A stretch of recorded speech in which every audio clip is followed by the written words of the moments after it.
Welcome to today's webinar, Tips from a Small Business Attorney to Make and Save Money, brought to you by the NFIB Small Business Legal Center. To our current NFIB members, thank you so much for being an active participant in the small business conversation and for your continued support.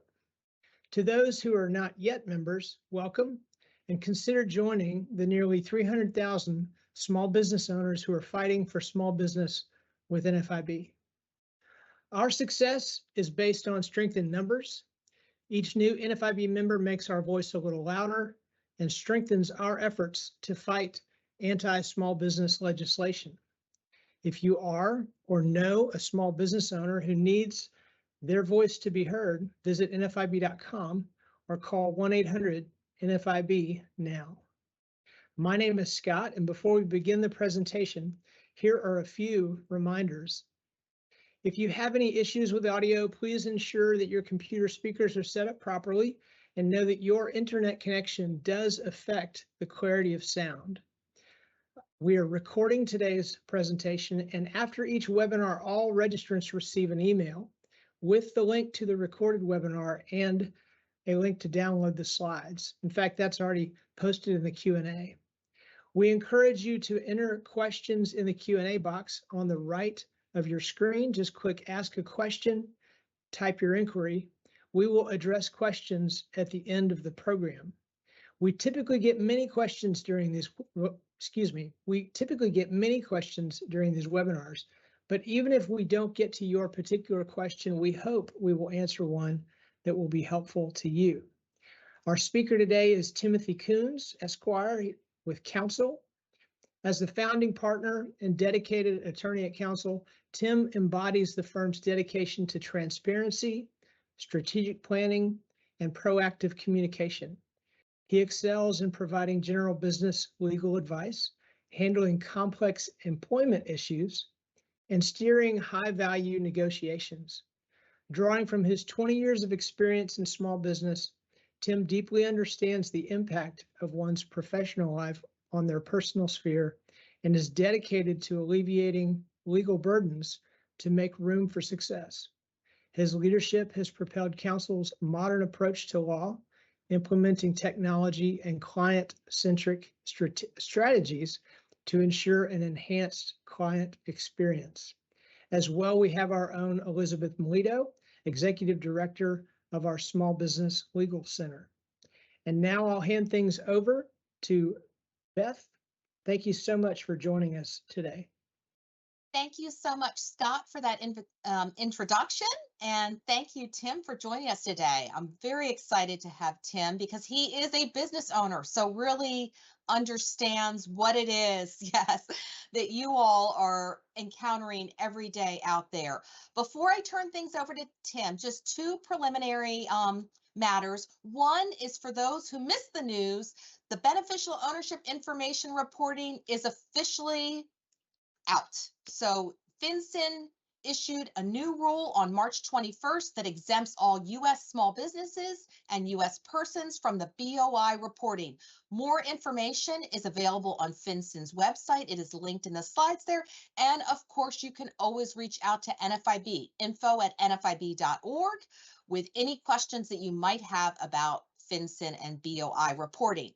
And then I just want to highlight next month's webinar on which will be, I'm sorry, I have the date, May 7th there, Wednesday, May 7th, and we are going to have another attorney, Laura Reif, but she's going to be focusing on immigration essentials for small business, including discussion over Form I-9 compliance, E-Verify. So that should be a very informative webinar on immigration. And now I'm very excited to turn things over to Tim. I'm going to stop sharing my screen so Tim can share his slides.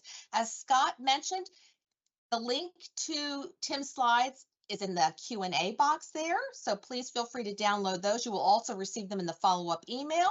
And then please feel free to submit your questions if you think of something as we're going along. Tim has given me permission to interrupt him. I'm going to be monitoring the chat box. So if you have a question that comes up on, say, when Tim's talking about collections or whatever, drop it in the chat box, and Tim has said I can interrupt him and ask him then, rather than holding all the questions to the end. Is that right, Tim? Absolutely. I love a good dialogue. So if there's questions, let's get them answered.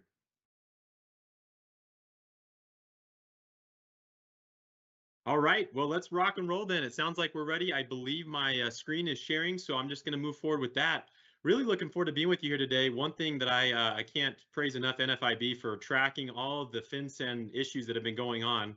Thank goodness for them. Otherwise, we'd all be trying to track them down ourselves, and it's been quite the hurdle and game to figure out what's going on there. So I do see one question in chat here, which is the information that some of us had that we submitted to FinCEN going to be deleted? Man, don't we hope so. One thing that I've learned is when government gets your information, it usually doesn't give it back. So I'm interested to see that question answered as well. So my background is I'm a small business owner myself, grew up in a small business to mid-sized business owning family. Many family members own and run businesses. So that's my background. I really watched it from the ground up growing up. I've watched it from my own personal experience. And so I have a very vested interest. And so when I come to the law, I don't come to it with, oh, look at all these risks. Look at all these issues that you're going to face as a business owner, which is where a lot of lawyers come at it because there is risk. I come at it from, hey, let's try to mitigate the risk that really is harmful to you while accepting that there's always going to be risk. And let's see how we can get to the opportunity of business. So that's a little bit of background on me. I appreciate the chance to be on here today. This is my bio. I always, as every lawyer has to do, we have to share our blessed disclaimer, which is, hey, I'm a licensed in Arizona. I'm giving advice on a general basis. This is not legal advice. This is not legal advice for your specific situation, and it doesn't create an attorney-client relationship between myself and any of you. However, this is generally applicable. If you do have specific questions, my firm is licensed in Arizona, New Mexico, Utah, but we do handle quite a few other things as well. Happy to receive your questions and then give you more direct answers. So let's jump right into it. So the first thing that is probably the easiest, it's the most frustrating thing as a small business owner. I face this myself. How do you deal with those mean or unfortunate or just flat out false online reviews that are happening, right? That's one of the weaponizations of consumer, how they message and how they really cause harm to you as a business or try to maybe get something from you as a business is by threatening and then following through with the threat of these online reviews.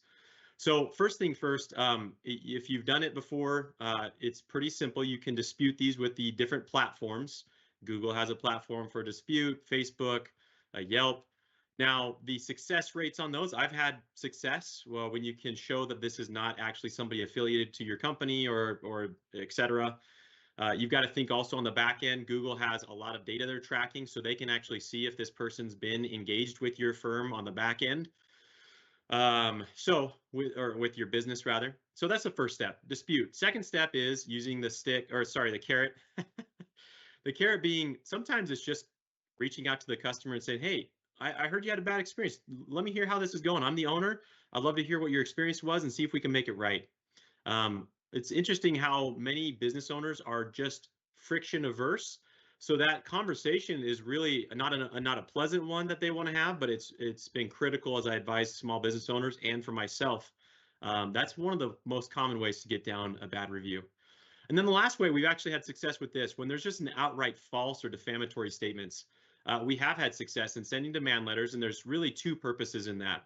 We send the letter that says, hey, what you've posted is false and defamatory. We will be pursuing litigation against you if you continue with this or don't pull it down. And then if they don't respond, then we actually will issue the client a certificate that says, hey, this individual posted something false and defamatory. They had a chance to review and respond. They failed to respond to the demand letter. We're issuing a certificate that says this is false and defamatory based upon our opinion. And then we allow that customer to submit it back to the Google or whoever the provider is of that platform. And that's been successful from our end. So we actually really enjoy doing that. That's a last resort, obviously, because likelihood is if it's really somebody who's very hyped up about your team or your company, they may very well post that online as well and say, oh, they're litigious, etc. So we have to be cautious when we do that. The next one, this is the number one question I get. So with regards to independent contractors and employees, and we have a couple questions that came in already about this issue. This phrase that I hear all the time, and I just want to clarify and correct it right now. There's a phrase that I hear all the time. It's called 1099 employee. Hey, I've got this 1099 employee that we pay as an independent contractor. There is no such thing as a 1099 employee. 1099 is an independent contractor. A W-2 is an employee, right? And so we try to mesh these together sometimes in our own minds, but every single agency, and in Arizona specifically, we have unemployment, there's federal unemployment, there's state tax, federal tax, individual Department of Labor, you have workman's comp. Each of these different agencies actually have definitions of when you become an employee, and some of them don't match. IRS has one that's a 20-part test. The Department of Labor on a federal side has a 7-part test. And so a lot of people get confused. Well, what is it that really makes somebody an independent contractor versus an employee? The most common word that I hear from that point is, well, I don't exercise any control over these people. They come in when they want. They go and do what they want. Unfortunately, control is just one of the factors. It's not the deciding factor, though. So what I always talk to people about is, are they dependent or independent of your company? So for example, if they only do work for you and they get their sole financial benefit from your company, they are, quote, dependent on you, right? That's one of the factors, overarching factors that is looked at when going through these agency audits that I've been with companies on. Another factor is, are they integral to your actual business performance? So for example, in my law firm, if I have a lawyer or somebody who provides legal work, that's what my law firm does. And if I have somebody who cleans the office, that's not what my law firm does. It doesn't clean offices. So there's differences where you can really create, are they integral or not? One of the ways we get through this is, and this is why I always share this with business owners, is there's a sniff test that's applied on every agency level. The sniff test is, do you pay this person using their social security number, or do they have a separate business entity set up? If you have a different business entity set up, the default then becomes, hey, they're independent, right? If you're paying them as a social security number, which is more like what you do with a W-2 employee, that has always been the initial sniff test of every government agency audit that I've been on with companies, is to determine if they start that level of independence with a separate legal entity. So if possible, I always suggest to clients, hey, when you're using an independent contractor model, there's a lot of gray area, by the way, there. And some attorneys will say, run away from that. I say, hey, there's reasons for that. Sometimes you can't hire individuals unless they are independent contractors because, frankly, they don't want to be dinged for child support or something else, right? There's all these different factors as a W-2 employee that come into play that really are issues. And so with that, number one step, if you want to create the appearance of independence, getting an LLC set up is the first step. Secondly, obviously, a lot of clients get caught with an issue, which is they want to have a non-compete on an independent contractor. You can't do that either, right? Independent contractor means they're able to perform services for other people. That's why they are independent. So I always look at those two things first to say, okay, are we really trying to push this toward independent contractor or not? Now, let's be honest, the reason why most of the time people are independent contractors, I've already mentioned from the individual side, they may want to run their taxes their specific way. They may want to avoid a judgment that's against them. They may have other issues that you don't know about. From an employer side, you want to, one, encourage them to do more work for their own benefit, right? One of the issues that we have, and we'll have a question on this, is when you have employees and you pay them by the hour, well, does that encourage them to be efficient or not? Well, we all know the answer to that, right? So we have these structures we put in place. So one is the independence creates potential for desired pushing yourself. Second is taxes, right? As an independent contractor, you don't have to pay the employee side FICA taxes. You end up saving between 7 to 10% of pay, not to mention if you have other things like employee benefits, you have health insurance or 401k, things like that. Well, every employee has to fall under those benefits and can exercise the rights under those benefits. And then the third reason is there's other laws that come into play with employees, which is In Arizona, we have a paid sick leave law, for example. You have minimum wage laws. You have other things that happen where you say, okay, I've got to really up my level of compliance. Now, just because we don't want somebody to be an independent or an employee doesn't mean they are an independent contractor. We have to actually meet some of these hurdles. And so that first layer is so critical. One, do they have a separate entity set up? And two, do we have an agreement that talks about their independence and what they actually are and how they are an independent contractor? Okay, so those are the first two things that we always look for. So, question that I own a barbershop, I have employees. What is the better way to pay my employees, booth rent or commission? I absolutely love this question because it goes to the heart of, are you wanting them to be independent contractors or do you want them to be employees?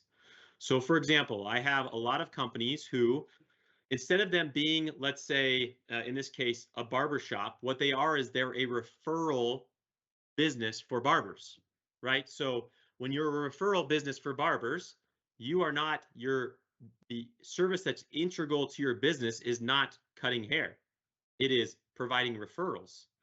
So you have this first layer that you can separate yourself out from. And so you get to the second step, which is, do you want to pay these barbers as employees or independent contractors?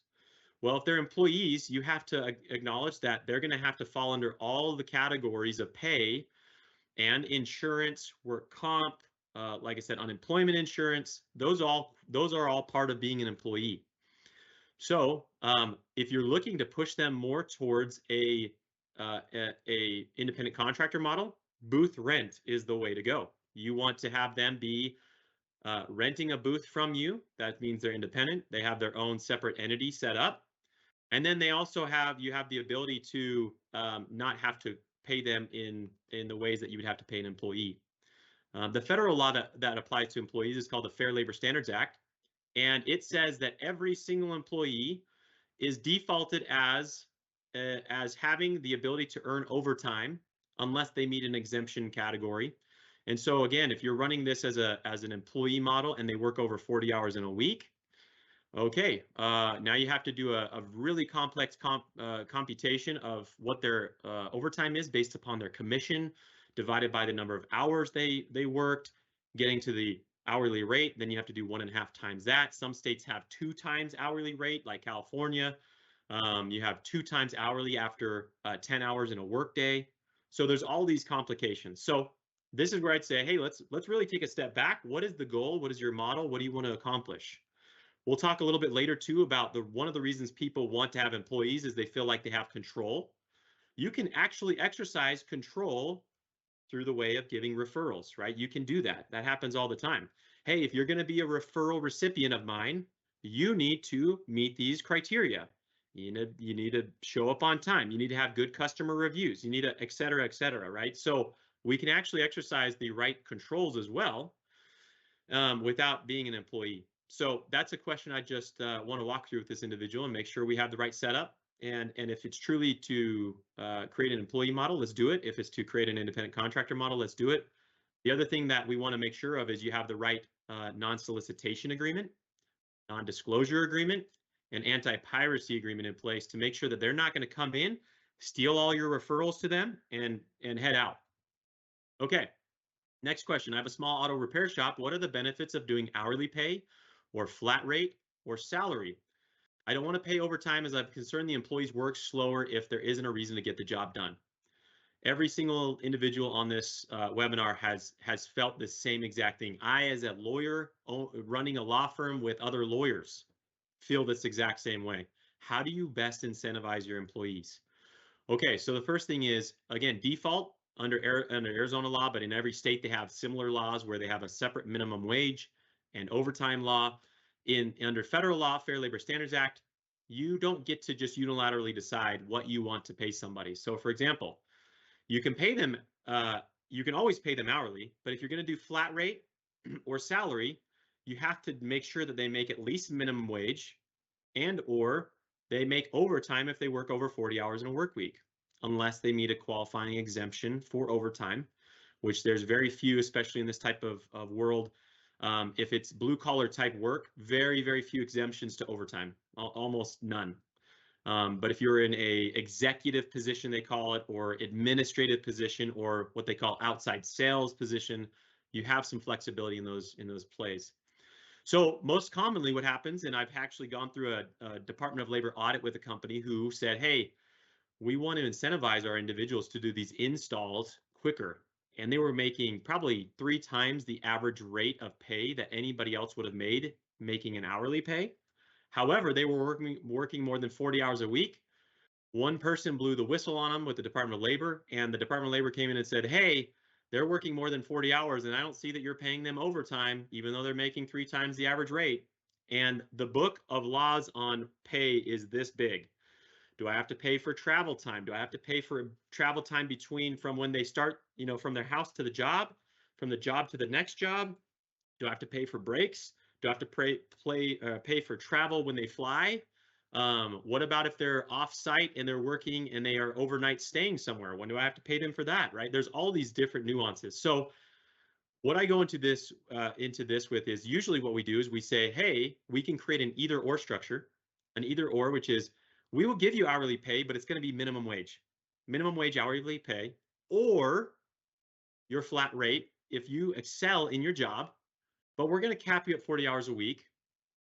Or if you want to work more than 40 hours a week, we have to just be very conscious of what your hourly pay is going to be. So the other way to do this is technically for overtime pay, you don't have to pay discretionary bonuses as part of your overtime pay calculation. So if something is completely discretionary, meaning it's not set up as, hey, if you do this job, I'll pay you an extra $50 if you get it done in an hour. If it's completely discretionary, then you don't have to calculate your overtime rate by that additional bonus. So again, a lot of factors to consider there. I'd love to go through that analysis because there's ways to get there. We've helped many, many different clients, auto repair shops specifically. There's actually another exemption category that can fit for auto repair shops. Retail sales exemption is called. And so we talk through that as well. Okay, if there's no questions, I'm going to jump into this next item, which is, and I'm going to see that, Beth, I'll let you get that one teed up as I jump into this next question or in this next slide here. Okay, will do. I'm reviewing it right now. Perfect. Okay, FTC ban on non-competes. This happened in 2024. It was talked about for 3 years. 2021, we heard about it. Hey, there's going to be this ban on non-competes. They're the most wicked thing in the world. These non-competes are terrible for people, is what the dialogue was. And for all of us as business owners, we know what the need is. In law, there's no such thing as a non-compete, by the way. So I've always had to live under the principle of I cannot use non-competes. How can I move towards something that's going to still protect my business as I grow it? So non-competes were deemed by the Federal Trade Commission in 2024, they're banned except for very exclusive individuals at the top rung. However, a federal district court overturned that. So guess what? Non-competes on a federal basis are not banned any longer. That's been for almost 6 months now, maybe even a year. So what that jumps us back down to is there's no federal rule, which means we have to go state by state. And every state has a little different analysis on that. Some states have specific laws that address non-competes. Again, I use California as the outlier. It is the most difficult state to do anything employment related in, not only because of this, but because of many other factors. They have a Private Attorney General Act called PAGA. That means individuals can bring lawsuits against companies as if they are the Attorney General, especially in employment situations, et cetera. However, enforceability on these, it varies by state unless the state law prohibits them. Arizona has, and this is what most states follow. They follow a test that says, is it reasonable in duration, meaning time? Is it reasonable in scope, meaning what job duties are you really restricting this person from doing? And is it reasonable in geographic limitation, meaning how broad of an area are you trying to limit this person in? So, for example, if I'm the CEO or if somebody's the CEO of McDonald's and I say, hey, you have a non-compete that bans you from ever working at Burger King, even as a janitor. Well, that's going to be a problem because working as a janitor does not give you any opportunities to influence the state of play, by leaving McDonald's and going to Burger King. So again, that's that kind of scope that I was talking about. So when you can't sometimes non-competes are restrictive enough that people don't feel comfortable even signing them, or they feel like, oh, I don't like this. There's other ways to protect your business that I think is even sometimes more valuable. Number one, you have the ability to use non-solicit agreements. Non-solicits are to prevent the individual from taking what has been created by you and by your business, meaning clients, relationships, with them to cause you harm. So that's non-solicit. There still has to be connection, meaning you can't say, hey, any clients that I could have in the future you can't contact. It has to be connected to the individual's work. So again, we can talk about that if you wanted to have a more in-depth conversation, but the most common issue I see with non-solicits not being valid is people trying to tie it to future contacts or tangential contacts. Well, you may have spoken with them once because you were at a conference where they attended, so therefore, no, you can't talk to that person. Clients, customers, employees, that's one of the big ones that people don't often focus on is, hey, one of the most valuable assets you have as a company is your employees and other vendors and independent contractors. Well, guess what? When somebody comes to work with you, they get relationships with those people because of you, because of your business. And so you can protect those. And the courts actually find that valid. Hey, if you're trying to solicit the employees actively leaving the company or independent contractors leaving the company or doing work for you when that would diminish the value of the company that you just left, that's a protected interest. So we focus on that a lot of times. Second, here's the non-disclosure. Non-disclosure is what we all hear and know. Honestly, it is the most overused and it doesn't often benefit the company as much as people think it would. But it is a good tool. Hey, don't take our confidential information. The number 1 and 2 thing is don't take our confidential client information. Don't take our confidential financial information. The one thing that most businesses don't understand is in order for it to maintain confidentiality, you have to do something to protect it within your business. So for example, if my client list is just floating out there on a general shared drive amongst all the people in my company, the courts will look at that and say, hey, you don't really even protect it. I mean, you have people from your secretary all the way through anybody in your company that can access that. Well, maybe you don't really care that much about it. So it's not confidential. So again, there's things that we talk through on that, but always having these in place is better than not because it's at least a threat of something, right? That's sometimes even more important is what could you potentially do if somebody was trying to harm you? Not necessarily what could you follow through on all the way. So non-competes that we see here, restriction on working. Something that is so underutilized is a pre-negotiated referral arrangement. So for example, in law, I cannot have a non-compete. I cannot prevent somebody from saying, hey, I want to go and work with this attorney if they leave your office because the powers that be at the state bar say, hey, client choice is more important than business integrity. Okay. Well, guess what? I do have some level of business integrity that I need to maintain. And so what we do is we pre-negotiate referral arrangements for our attorneys that say, hey, upon signing your employment agreement, if you were to leave and take customers with you, you agree that you are going to pay a residual from that customer's payments to you for a duration of time. That's in our customer agreement too, that we that there's referral agreements. And as part of it, the individual cannot charge the individual customer more than they would have otherwise. So that's all part of protection and something that is often underutilized and we utilize a lot in businesses. You're most concerned about loss of revenue. You're concerned about loss of relationships, but often the most concerning thing initially is the loss of revenue. So, okay, next steps here. Non-solicits, I've gone through this a little bit. Protecting key employees and customers and relationships is key. And then the next point that I just kind of said there was employees and vendors. NDAs, there's 2 types of NDAs that we often kind of commingle together. One is NDAs with employees or independent contractors, and the other is NDAs to outside entities that you're engaging for the purpose of determining whether you're going to do something with them or not. I call those opportunity NDAs, which is, hey, we may have a good fit here, but I can't really tell until I share a little bit more with you and you share a little bit more with me. Can you maybe give me some information? Well, heck no, I'm not telling you anything until we have this in place. That NDA has some very specific penalties and remedies that need to be in place in order for it to be effective. You have been in business long enough to know that saying something, hey, I won't take your customers, and having an agreement that says, yeah, I probably won't do it, isn't enough. There has to be a penalty provision in there to really deter somebody from doing it. So we focus on that quite a bit, making sure that when you go to court, you're not stuck with, well, Your Honor, we've been damaged by what the other party did to us by breaching this NDA. And the court says, well, how much money have you been damaged? And you say, well, it's hard to tell right now because it's still pretty early on and we're still figuring out what is actually going to be the long-term effect. And the court says, well, then what do you want me to do? Right? That's the back and forth that happens. I've been in those court situations, and I express the actual harm. I express the damage that's anticipated, but the court can't go on just anticipated damages. They have to go on what is actually happening. So having remedy provisions in those contracts is critical and is the most overlooked piece to those contracts. Remedies provisions, please, please, please, if you're doing those on your own, you need remedies provisions that are actually enforceable, that can put some teeth to the agreement itself. There's some things here, key considerations that you should look at. Again, very effective tools, non-solicit, non-disclosure, and referral agreements, pre-negotiated referral agreements. However, you have to be careful because there's different rules, laws, and court decisions that dictate, okay, what can I do, what can I not do?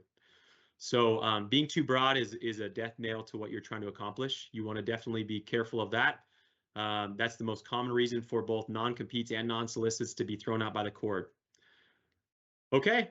Any questions, Beth, that I need to address, or should we just jump into the next?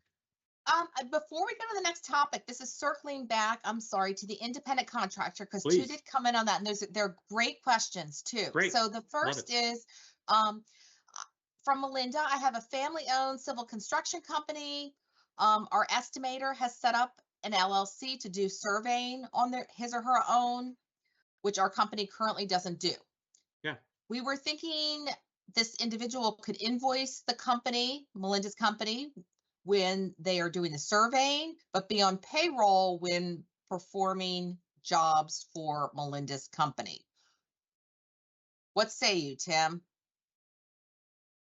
Anytime you start getting into the play where somebody is both, it will create an issue, right? It's not that it will ultimately be an issue, it just creates the optics of an issue. You have to be very detailed in how you're going to do that. One is having the right agreement in place. Two, if they have their separate LLC and it's something that you actually don't perform, that's great. I think that's a wonderful thing. It's the bigger issues when you have, well, we have one surveyor that's here, but we'd also like to use him and really have him be a surveyor, independent contractor, but also an employee on these things. You get into bigger issues there. But if there's truly nobody else that does it in your company and it's an outside service, I love that. Absolutely needs to invoice. That is one of the other factors. We didn't get into it because there's not always enough time, but the number, once we set up the optics of an LLC is created, you have an independent contractor agreement. If you say in that independent contractor agreement, hey, you'll be paid an hourly rate based upon the number of hours you perform services for my company, and we're going to pay you on a normal payroll cycle. I see that language all the time, by the way. We'll pay you on a normal payroll cycle. Well, what have you just said to everybody that reads that agreement? That's an employee, right? We want to make sure our language matches what we actually intend them to be, which is you are not on payroll. You will invoice us and we will review your invoices and pay you within our standard time for invoicing, whatever it is for your company. Some say 10 days, some have a 30-day net, whatever that is. Follow the standard procedures that you want to create for other independent contractors, other vendors that you have. So love that question. I have no issue with it on the face of it. Other than if the optics and the actual application are slightly off, it will create issues for you later on.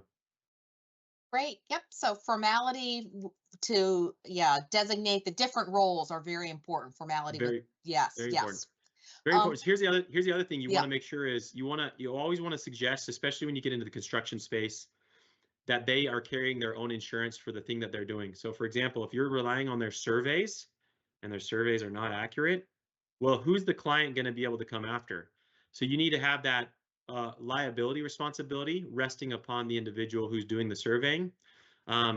We always require, this is me talking as a business owner and a lawyer right now. Every contract that I have in construction that we do for people requires them to have insurance. Do I always demand that my clients check whether they have insurance? No. Just like I don't always know if it's the right thing to do in Arizona, we have medical marijuana, we have legalized marijuana. So if I have a client that is going to be doing drug tests, zero drug policy, zero, you can't have any drugs in your system, but you have people who are constantly taking medical marijuana or usage, and you have long-term effects from that. Well, guess what? I don't always advise that they do drug tests to test for that, because you may not have a workforce at that point. So again, there's application pieces that we have to be aware of, but I love it. Great. So speaking of construction, the other classification question is from somebody who does construction. Great. Can a specialty trade company contract with the same trade workers for portions of a contract? So think HVAC, carpenter, etc. So they're always using the same trade workers Absolutely. for portions. Absolutely. Here's the question, especially in construction work, whose licensure is it under? So if you have an HVAC tech, are they operating under your license, or do they have their own separate licensure? Same with any electrical, any other subcontracting in the construction space is the easiest place to create independence, because oftentimes there's actual steps that are available to us to show independence. And just because you say, hey, I use the same person and they are using me 100, they get 100% of their work from me, doesn't automatically make them dependent and make them an employee. It is a step to consider, but especially in the construction space, I would say you're in the clear if they especially have their own licensure. You're paying them as an individual that is running their own company. So great. Follow-up question related to somebody who's wearing, I'm going to say, both hats, Yeah. Is an employee, but then also performs work as a contractor. Sure. Can that individual, they need to stay on unemployment for the employer. But what, yes. And then what about retirement or any other benefits that the individual might receive? How would that work? Yeah, so the individual, it depends on whether they're full-time or part-time, and we play a lot with these as well. You can designate categories for benefits based upon full-time or part-time status. If somebody's working less than 30 hours in a week as an employee for your company, they are not always entitled to the same benefits. For example, health insurance, 401k. Every employee will get unemployment insurance. That's a requirement of law, at least in Arizona. I'm pretty sure it's across nationwide. Workers' comp's the same way. Whether they work 1 hour a week or whether they work 100 hours a week for you, they're going to fall under those two categories. But as far as the other benefits that are optional benefits, whether you offer the health insurance, 401k, or any other retirement benefits, things like that, they don't have to qualify for those if you have them categorized as a part-time employee. And when you're setting up those plans, you'll actually be talking to those 401k benefit providers, the health insurance providers, saying, hey, we want to have separate categories. The qualification for this level of benefit is that they must work X amount per week. Great, thank you for that. And that's all on the independent contractor, non-compete, NDA. So you can move on now. Excellent. One other thing that I get asked quite often is, hey, I have two companies and the employee works for both, right? And the employee works 40 hours for one and 20 hours for the other. Does that mean that I don't pay them overtime? I've actually gone through DOL audits, Department of Labor audits on this exact issue. Well, as we all know, administrations really do affect employment laws. My gosh, big time. What's enforced, what's sought after. Under the first term for Trump, you saw a huge push away from classifying people as employees, meaning there was a lot more leeway to classify people as independent contractors. During Biden's administration, it was a huge push the other way. It was every single person's an employee unless you can prove to me they're an independent contractor. So that was a hard thing. And now we're back to getting kind of a balance back towards that independent contractor push. But again, it's that pendulum swing that we deal with. So technically, when you have two companies and an individual works for both, if you are the majority owner or there's a majority ownership in both by the same core group, that is called a joint employee, and they are shared between the two, and they are technically eligible for overtime based upon that. So there's a lot of factors to think through on that. There's a lot of ways we can talk through it as well, but I'm just sharing that. That's one of the factors that I often get asked about. Okay, let's see. Okay, this was a good question. Did I miss anything? What's the future? Oh, legal future of non-competes I already talked about briefly. I don't see there being a federal ban unless, again, there's a complete change in who is running the country. And even then, it's hard to enforce that because they were trying to come at it from the way of regulation from the Federal Trade Commission, not through legislation, which, as we all know, rules and regulations by by non-congressional bodies is much more subject to judicial oversight and review, stopping it than anything else. Okay, negotiating an NDA with a third party. We are all subject to this, by the way, so this is a great question. What is the best way for a small business to negotiate NDAs with a larger manufacturer or manufacturers? As a small business seeking to secure contracts with larger manufacturers, we always feel like we're at the mercy of their one-sided NDAs written by their legal teams. Now, in some ways you are. And here's what I often find with lawyers, and this happens in a lot of asset purchase agreements when there's a private equity coming in to buy out. It happens in a lot of these vendor contracts where there's manufacturers much bigger. And I'll exclude things like if you're talking to me about your Microsoft Office contract, your terms and conditions are accept or don't, and that's what it is. These are slightly different. When you're talking about a vendor service that's production, manufacturing, what we often need to clarify is what is it that you're most concerned about? Are you fearing that they're getting something from you that's truly unique, truly advantageous to what you do? Many small business owners, even myself, we often think we're unique. and we think that we have something that's novel from an information side or a technique side. I've gone to lawsuits on these exact issues in Arizona. And what the court finds is if you can find somebody else that's doing it, you're not unique in it, right? So, okay, that's one factor. So what is our goal with the NDA? And if it's truly to protect something that's unique, like, for example, hey, manufacturer, because I have to share with you client information, the client is going to be the one that gets this information shipped to them.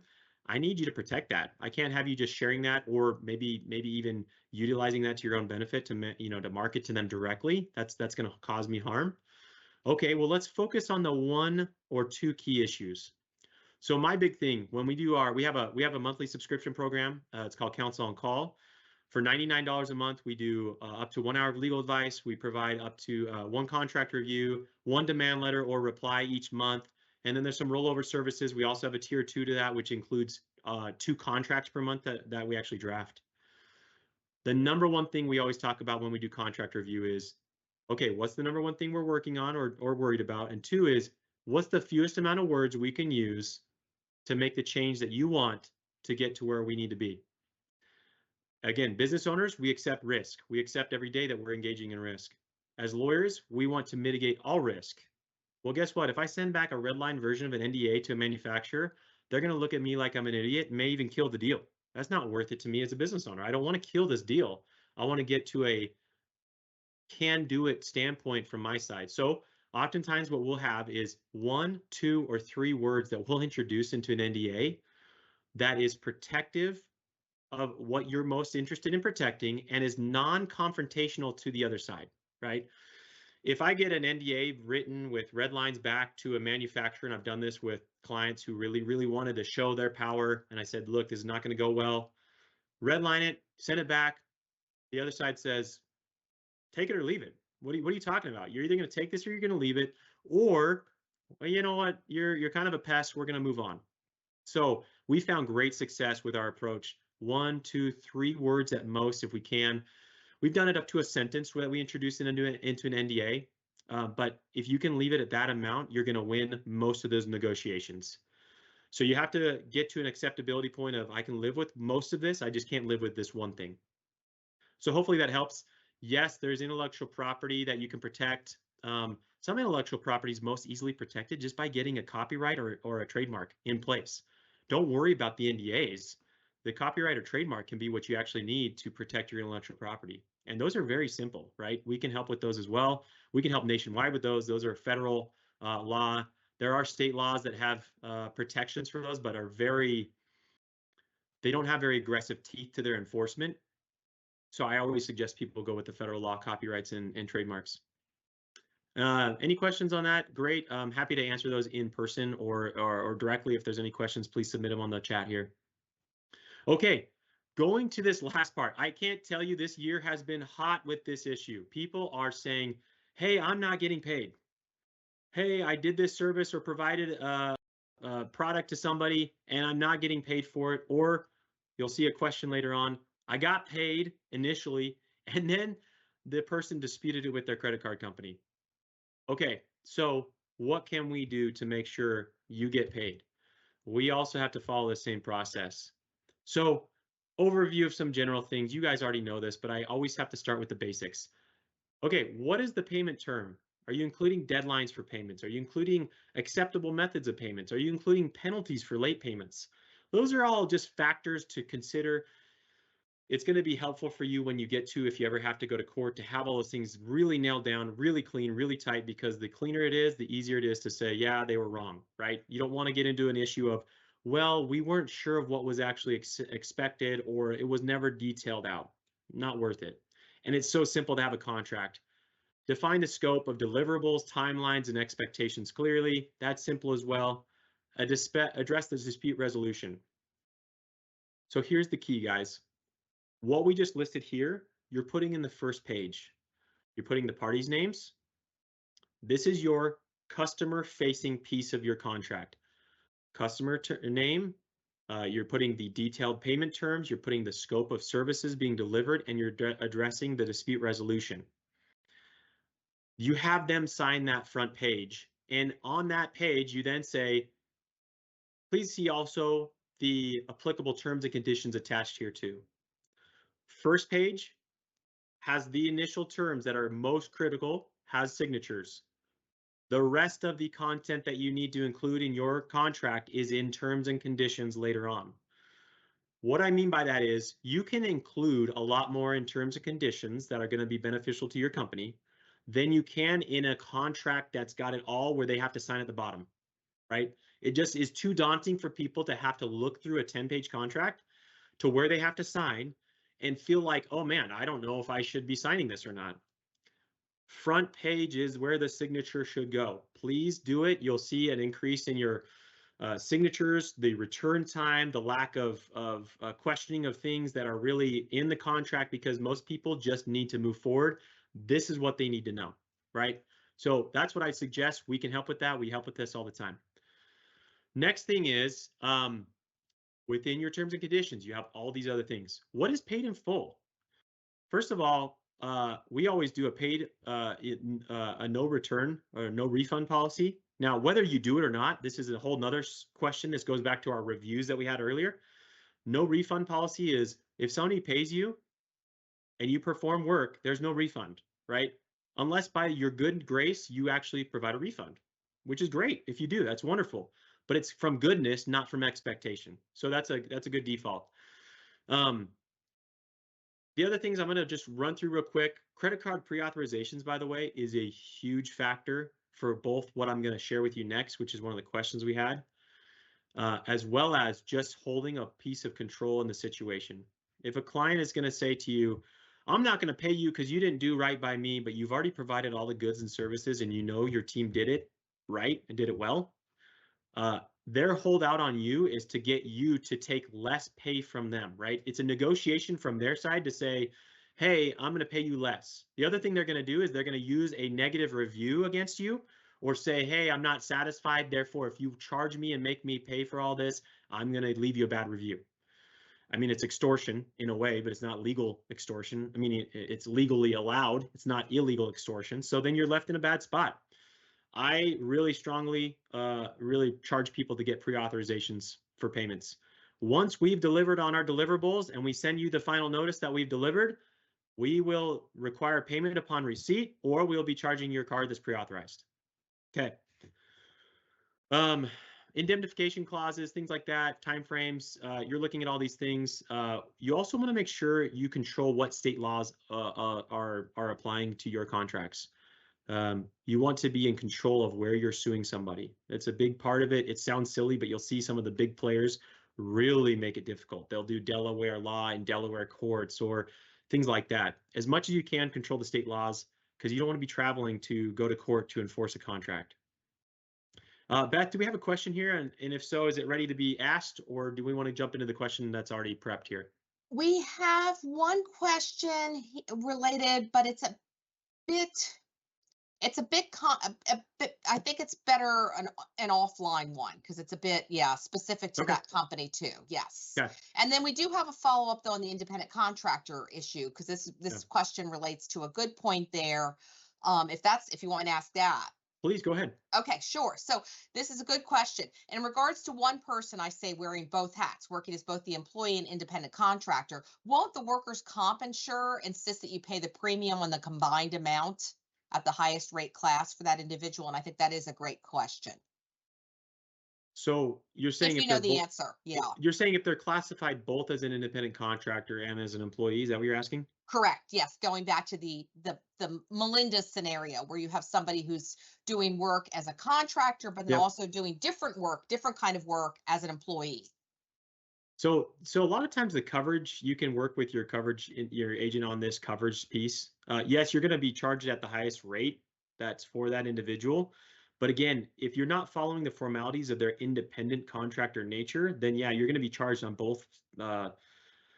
You're going to be charged for both as an employee and an independent contractor for your coverage on that. However, if you have the formalities in place and you actually talk to your insurer about that beforehand, you shouldn't have to. No. Okay, thank you. That's it. Okay. Okay, so this question was really, I have a couple questions here that I liked because this is something that happens quite a bit. How to combat guests who pay with credit card, then act like they didn't come. Person shown on camera signs credit card receipt, then they refute the CC charge, and we, the restaurant, are out of luck because the company won't look into any information we provide, proving the customer was there. Has also happened with our other business. Customer comes in, purchases $80,000 worth of drill rods, then refutes he did again. Okay, let's take a step back. Credit card companies, what happens is you accept a credit card transaction, right? The credit card is processed. You are by accepting a credit card from somebody, the terms and conditions of that person's card. So if it's a Visa, MasterCard, whatever it is. That's why you'll see some people actually not accept certain types of cards. It would hurt your business in a sense. Like, why wouldn't I accept every form of payment possible? This is one of the reasons. When you accept credit card payments, you accept the terms and conditions of that individual's card, cardholder's agreement. So what you have there is the first steps, as you know, as you've gone through this process. I'm just kind of telling you what my experience has been and what we've helped customers with. The first step is you get a chargeback notice from the credit card holder, and it says, "Hey, this charge payment has been disputed." Okay, you have 10 days. Some are up to 30 days, but 10 days often to provide information that shows no, this was legitimate.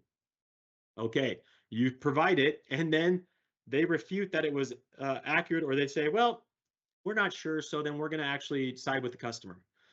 From that point, you can actually request arbitration. You can say, hey, you know what? No, I'm going to arbitrate this. This is ridiculous. And the second thing, so you go through the arbitration process. It is still slightly stacked against you, but this is the most common thing. I treat credit card companies like I treat insurance companies. Don't expect anything the first time you try with them. Don't expect anything. What you're really doing is you're preparing for the next fight. They are going to do what's in their best interest initially, and then you're going to get to the second layer where you can actually make some noise and create some problems for them if they are going to do something that's harmful to you and they know it, right? So arbitration, do it. Go through the arbitration process. It's not that arduous, honestly. It's not like a more formal litigation process that takes months and months and years and it costs a lot of money. No, it's pretty streamlined. You get straight to the point. So worth doing. One, for the very mere fact for them to know, hey, look, this customer or this company is going to dispute these things. It's good. That's what insurance companies look at as well. Hey, this is a squeaky wheel. They're going to need to know that if we deny this coverage here, this person's going to come back on us. Now, the second one is much more egregious. I mean, we all deal with some low-level things that happen, really more frustrating than anything else, like a customer that comes to a restaurant and doesn't pay or pays and then disputes. Man, that's frustrating. And then you live with it and you say, okay, as a business owner, do I have time to fight that on a day-to-day basis? Maybe not, but if it's repetitive, I will. The bigger one, $80,000 here, absolutely you fight that all day long. The second thing you do is you report this as theft. This is absolute theft. And under that, you also have two other things it is. It's not just theft, it's wire fraud or mail fraud, depending on how they engaged in this transaction, however you sent them the product. And it can be computer fraud. There's computer fraud acts that actually apply here too. So you can not only get state officials involved, but go FBI and higher level, because that's where you have more teeth. You also can go personally. There's both civil and criminal penalties you can go after in this specific instance. I've pursued multiple claims under the Computer Fraud Act on the civil side, Wire Fraud Act on the civil side against individuals who have engaged in certain things exactly like this. So if you're looking for something that's actually going to be in your control, civil enforcement through these different customer Computer Fraud Act, Wire Fraud Act, Mail Fraud Act, those are all going to be valuable to you. At the very least, reporting it.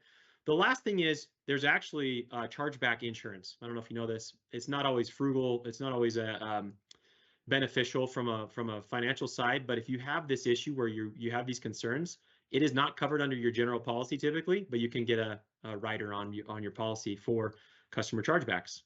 So I love this question. Most frustrating thing, by the way, it's unbelievable when this happens and you feel like you've been scammed and stolen from, because you have. And that's why we're here to fight for you if that's something that has happened to you. Tim, can I jump in with a couple questions here that have Please come in do. on that topic? So, okay, do. so first of all, from Melissa, is it legal for a business to refuse cash as a form of payment? Is it illegal, you said? Is it legal for a Oh, is it business to legal? refuse cash?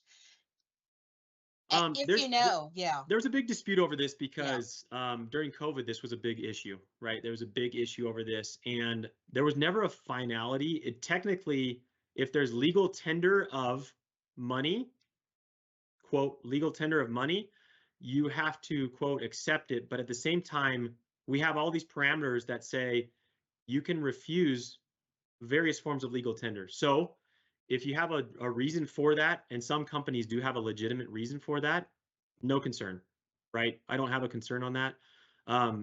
It's something that people will squawk about, but it's not necessarily something that has been said, okay, you cannot, or sorry, you have to accept every form of payment, because it's just not possible. Businesses can't accept every form of payment.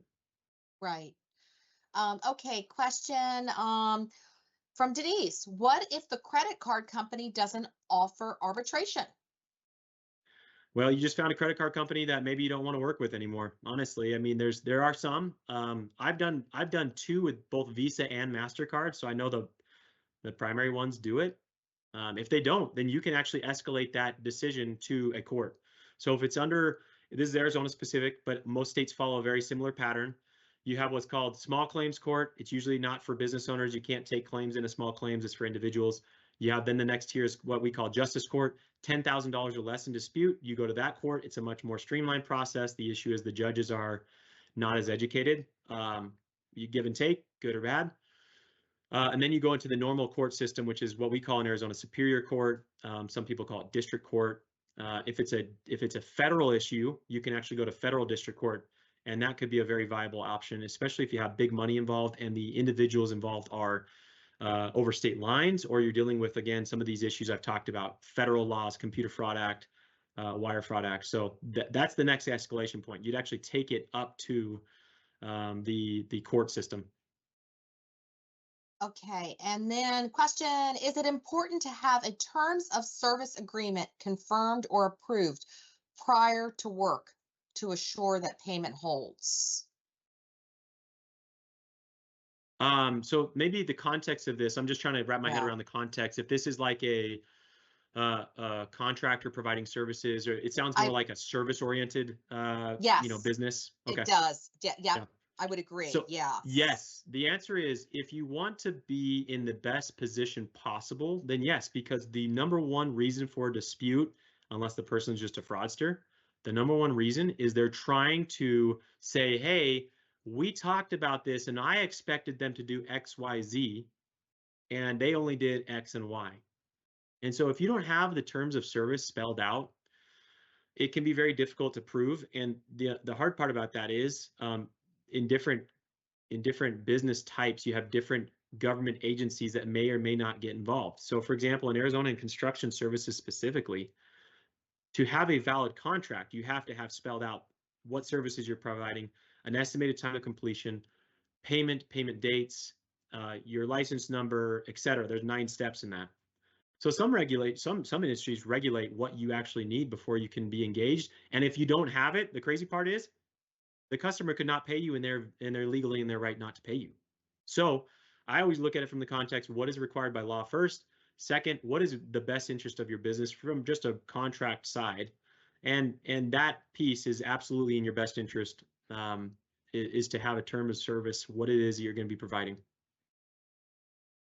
I think that's it on the questions. And I really like the way you pointed out the contract side of things is so important, because contracts are so important. And I'm just right now dropping in the chat box here. I know I mentioned that one of the questions we received is a bit specific to that business, and I would really like that individual to reach out to, and I will share the question then with you, Tim, if you don't mind too. Yeah. But contracts are so important. And I know it's simplistic to say read your contract before you sign it, but I would say more important in many instances is to have an expert like Tim or your attorney, if you have an attorney out there, take a look at the contract. That, you know, just sort of drafting your own from the internet can be fraught with danger, and really, you know, at the end of the day is not going to get you what you need.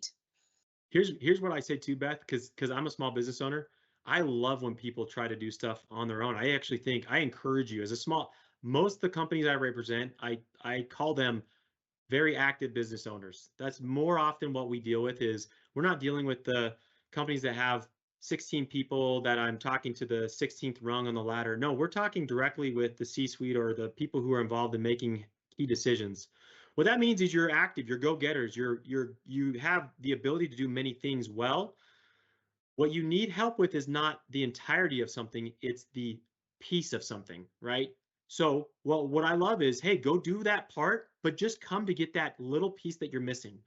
That's most often what things hinge on, is one missing piece, 2 missing pieces, just like the NDAs I talked about. It's the biggest difference that can be had is 1 or 2 pieces. And if you don't have those, you're in a bad spot. But I always encourage, I hate the lawyers that are out there. If you draft your own contract, you're going to be in a bad spot and you're an idiot for doing it and blah, blah, blah, because we're so smart. Well, no, that's not the truth. You know, there's really cool resources out there. There's AI that's really progressing. I think there's great things. The thing that doesn't exist still is what is best for you. Your input is, I know what I need from only my layperson's perspective or my business owner perspective, but I don't know all the legal analysis that needs to be applied here. And maybe I'm missing something. Maybe I'm missing 1 or 2 pieces. And that's why I love our membership program. Honestly, it's been so cool to see. We have over 80 members on this, and the things that pop up, I could share 100 stories, but one is that I love.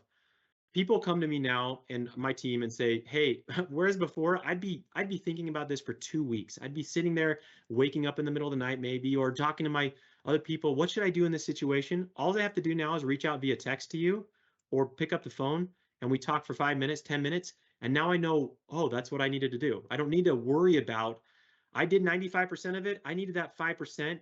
And that's all I needed, was to get it through the process. And then I can go on with doing what I do best, which is running my business. So really love this. People love it too, because the number one thing people hate with their attorney is, hey, Beth, how are you doing today? How's your family? What's going on? And the whole time you're talking to me, you're thinking, is he charging me for this conversation? Because guess what? Most attorneys are. They're charging you to ask you about your family. That's absurd, right? It's crazy. This membership model is meant to eliminate that. Let's actually have a relationship that's valuable to you. Let's have a relationship that means I and my team actually knows what your business is about, what you're doing. And that way we can be there to support you when you need it. Because when the question pops up 3 months from now, hey, I've got this employee issue, Tim, what do you think? I know what your business is. I know what you're trying to accomplish. And I know what that employee situation is, because we've talked about other things. Now that answer becomes really simple. Otherwise, what you have is this really intermittent relationship, and you can't provide those answers as easily. So again, I really encourage people. This is a wonderful thing. It's been great for us too. We just love to see people having a real relationship with the attorney side, being able to coordinate those efforts. And then on the other side of it, we're big community builders of small businesses. So we love to refer our members, we call them counsel on call members, to each other. Hey, I don't do this. And I'm the first to admit, I don't do many things. I'm not the smartest guy for marketing. I'm not the smartest guy for accounting. I'm not the smartest guy for many things on the background. So let's get you in touch with other people, and maybe we can coordinate our efforts and share together to be the best we can be. And that's something I love about NFIB too. That's exactly what you guys do. You're great at coordinating efforts to make people really valuable to each other. So. Well, thank you so much, Tim. This was fantastic. I know there were requests already for the recording, so I think people are going to re-listen to this. You've just offered so much advice, and I hope you will come back and join us again, because I think it'd be wonderful to have an Ask the Attorney, because clearly, you know, there's demand for the services and the expertise that you are providing. So thank you. Hey, so grateful to be here. Thank you, Beth, and thank you all to all who listen. I look forward to hearing from you. Yes, thank you, Tim. What a great presentation. And to everyone who attended, thank you for your attendance. Remember to visit nfib.com/webinars, where you can access all of our webinars on demand. And thank you for being an active participant in the small business conversation. My name is Scott for the NFIB. We look forward to seeing you all again soon. Thank you. Thank you.